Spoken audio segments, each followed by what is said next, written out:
On September 19, 1918, with the Great War grinding into its final months on the Western Front, the German government sent an urgent diplomatic cable through the Swiss consulate in Washington.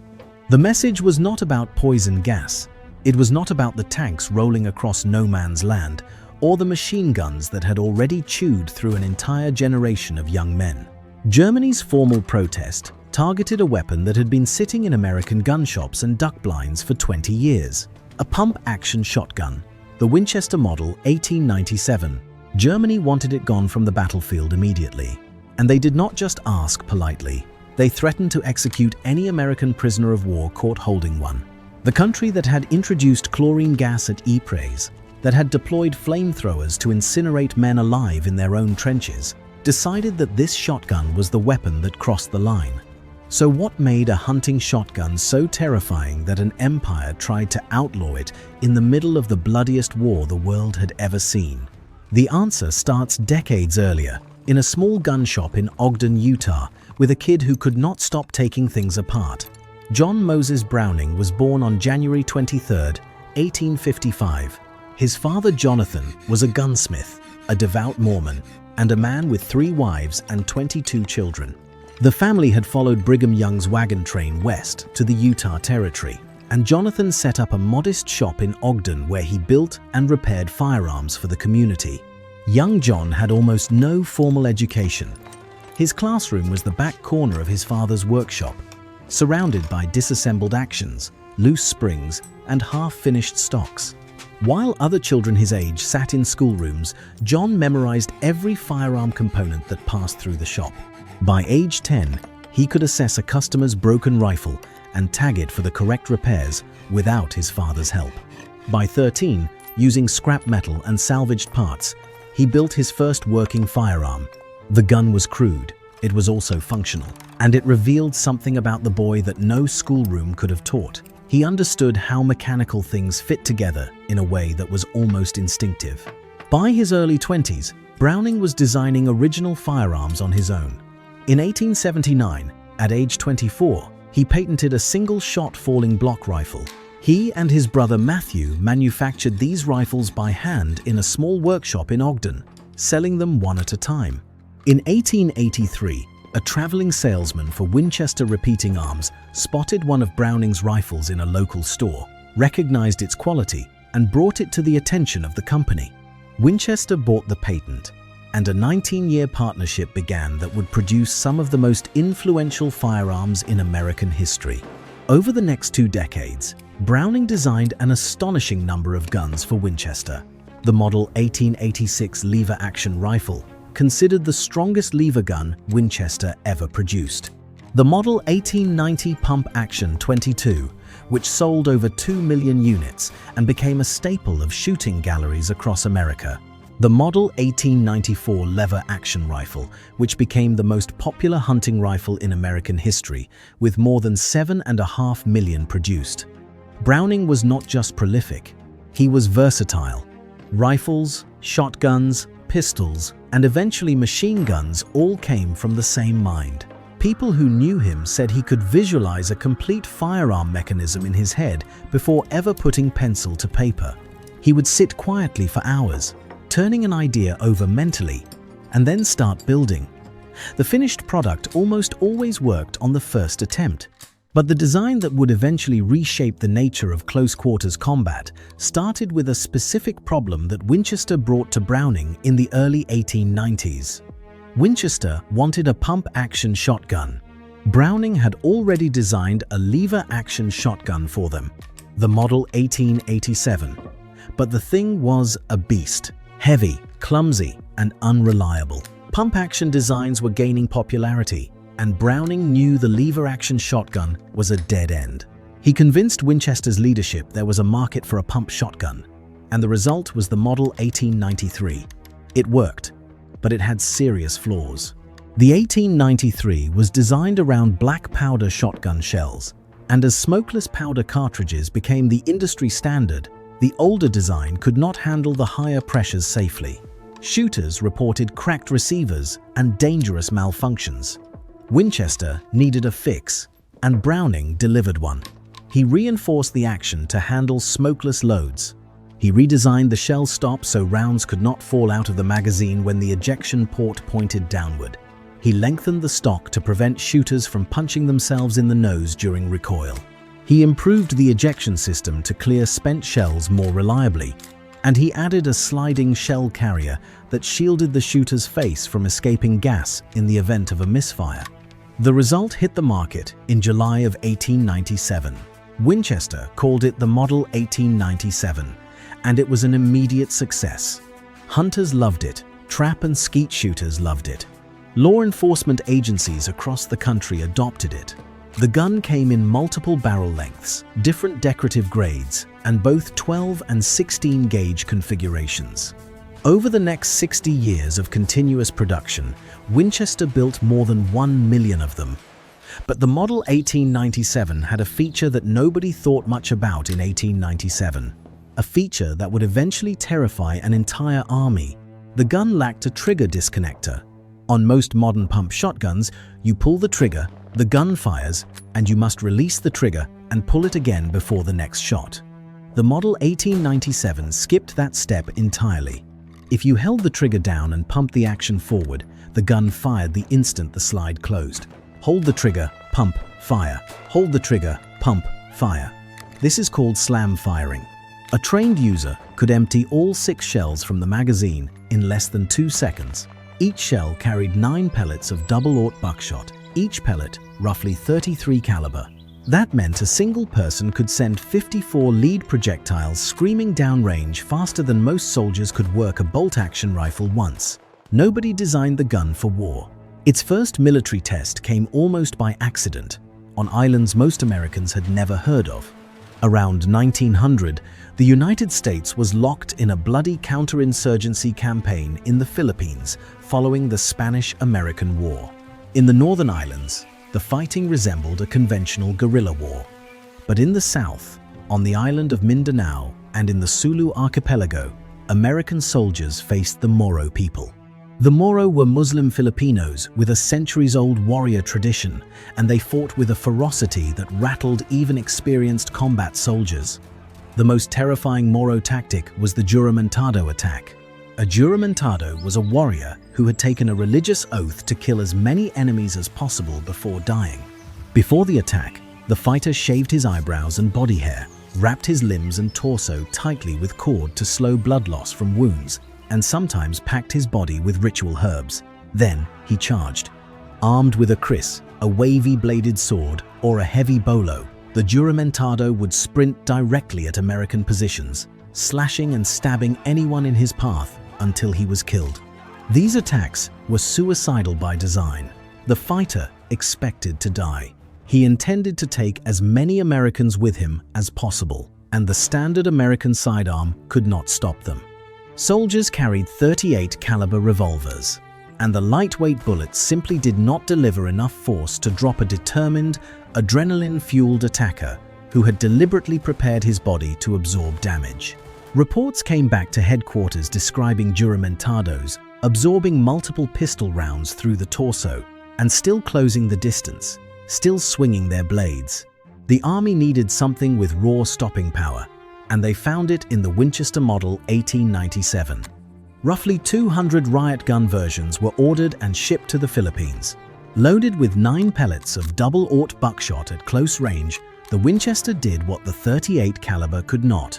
It dropped attackers immediately. American and constabulary troops developed a simple buddy system.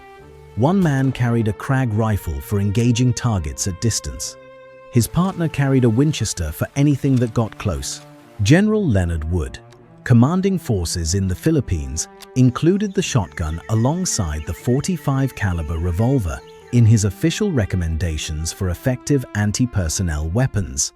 This experience in the Philippines planted an idea in the minds of American military planners. The shotgun was devastating at close range. It was simple to operate.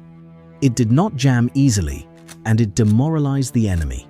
That idea sat in the back of the Army's collective memory for over a decade, waiting for the right war to bring it forward. It got one. When America entered World War I in April of 1917, The Western Front had spent 3 years locked in a nightmarish stalemate. Millions of soldiers from France, Britain, Germany, and a dozen other nations had lived and fought and died in elaborate trench systems that zigzagged across the countryside for hundreds of miles from the English Channel to the Swiss border. The trenches were narrow, muddy, and claustrophobic. Some sections were barely 4 feet wide. Water pooled at the bottom in standing puddles that never drained. Rats the size of house cats fed on the dead. The smell of decay and chemical residue hung in the air constantly.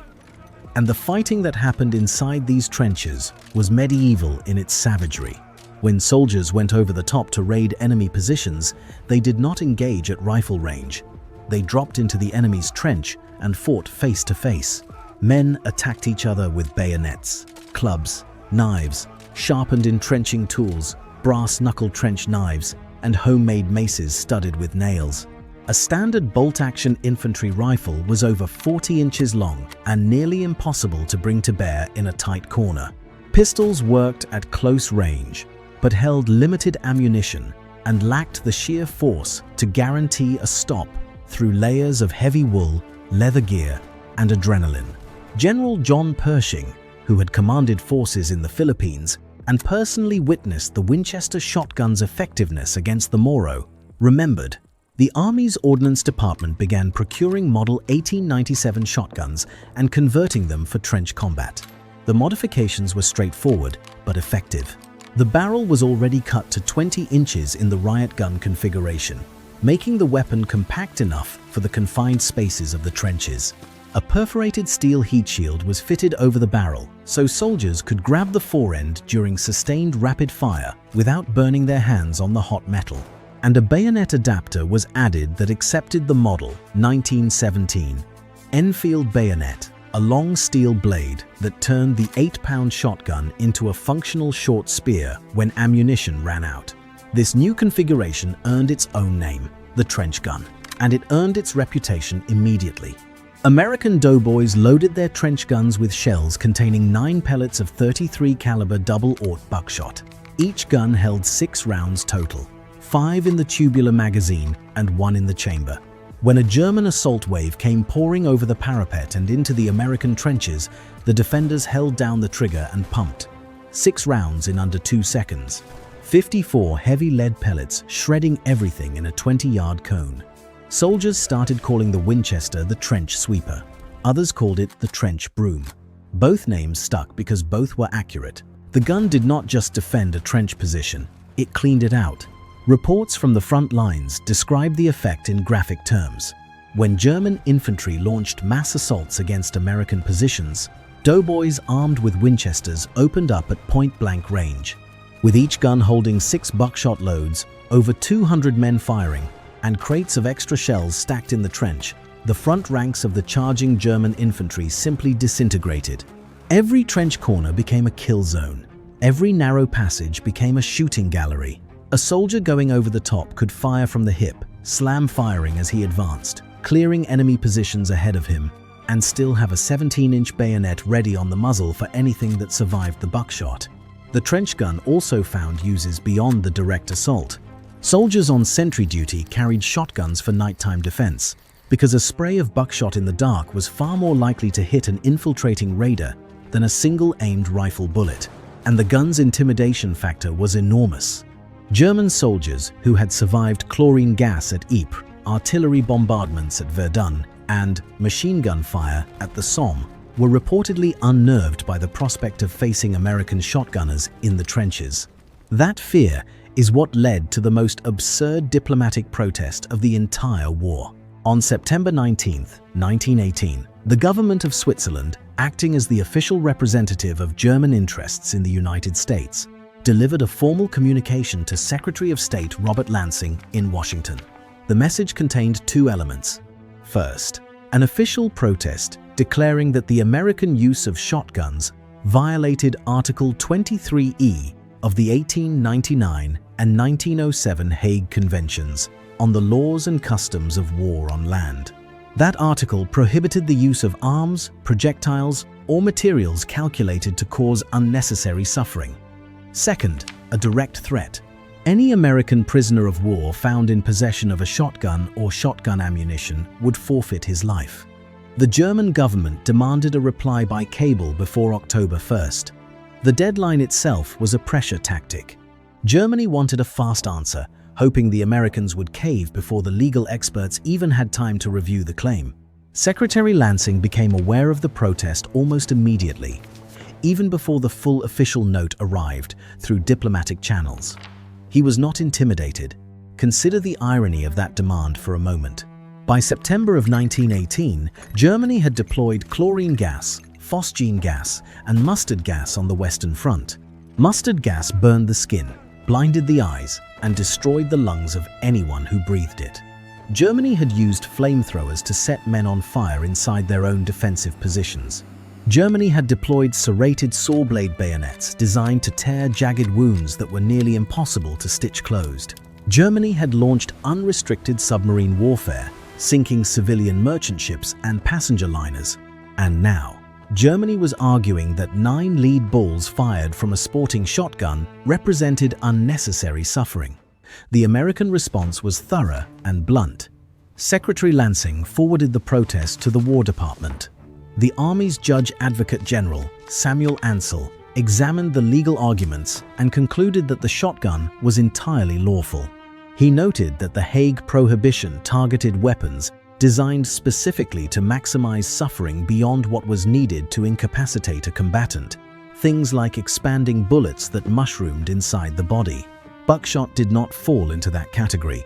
Artillery shells, machine gun rounds, and standard rifle ammunition all caused horrific injuries, and nobody argued those were illegal.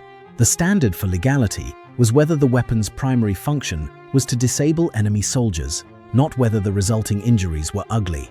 A shotgun met that standard easily. Benedict Crowell, the Assistant Secretary of War and a future president of the National Rifle Association, added his own assessment. He called the shotgun an ancient and approved weapon that had fallen out of widespread military use, not because it was considered illegal, but because the nature of warfare had evolved over the centuries to favor longer range engagements. He then stated a principle that cut through the entire German argument. No weapon can be objectionable merely because of its capacity to kill. Secretary Lansing sent the formal reply. The provision of the Hague Convention cited in the protest did not, in the opinion of the United States government, forbid the use of the shotgun.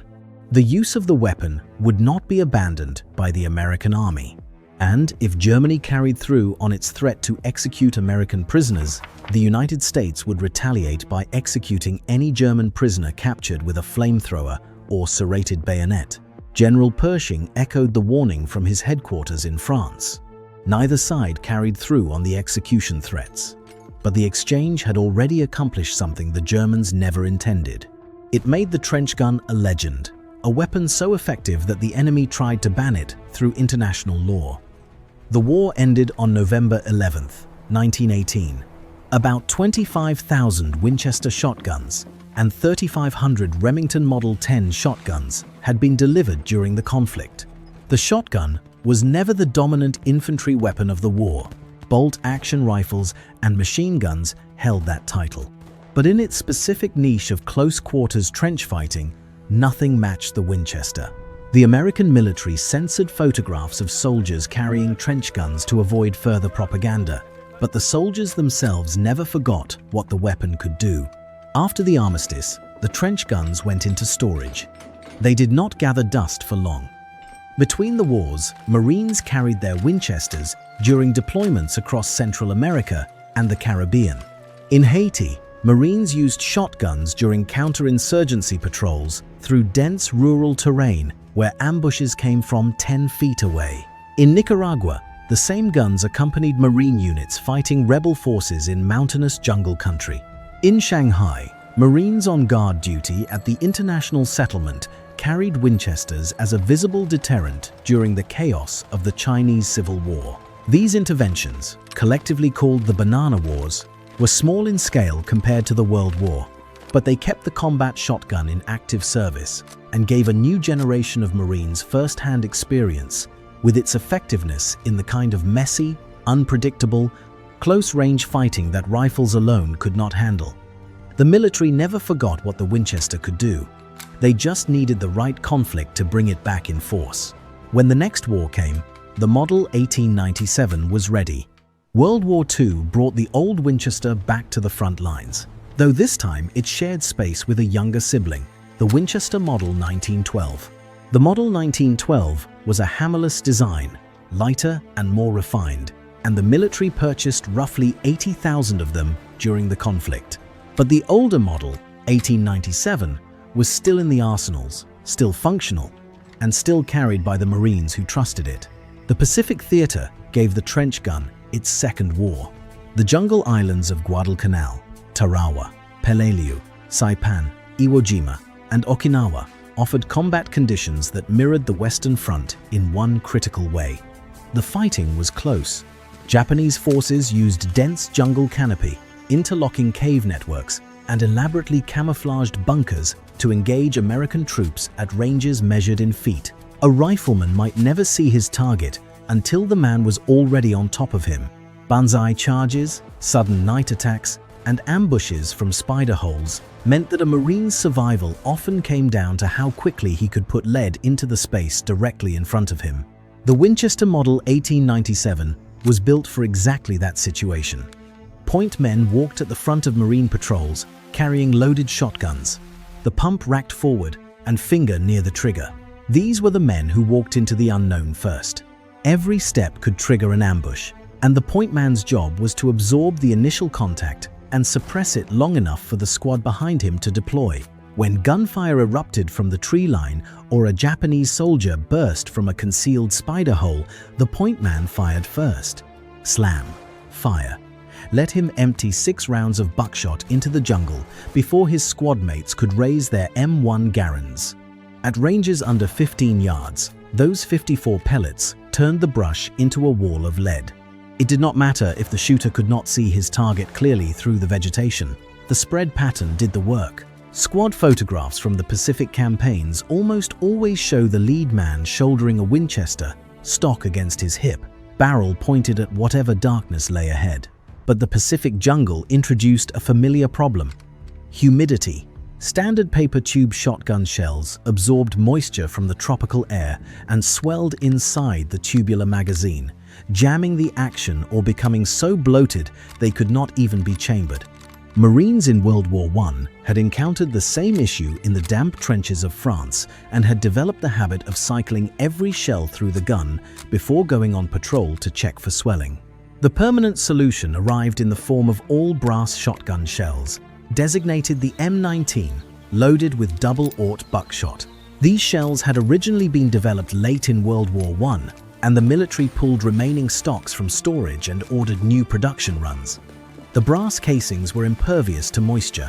If they had worked against the Kaiser's stormtroopers in the mud of France, they worked just as well against the defenders of Pacific Island fortifications in the rainforests of the tropics. The Model 1897 saw action in both the Pacific and European theaters throughout the war. In Europe, shotguns were used primarily for guarding prisoners, securing rear areas, and close-range urban combat during house-to-house fighting. But the Pacific was where the trench gun cemented its reputation for a second time. The same weapon that had cleared German trenches in 1918 was clearing Japanese bunkers and cave mouths in 1944 and 45.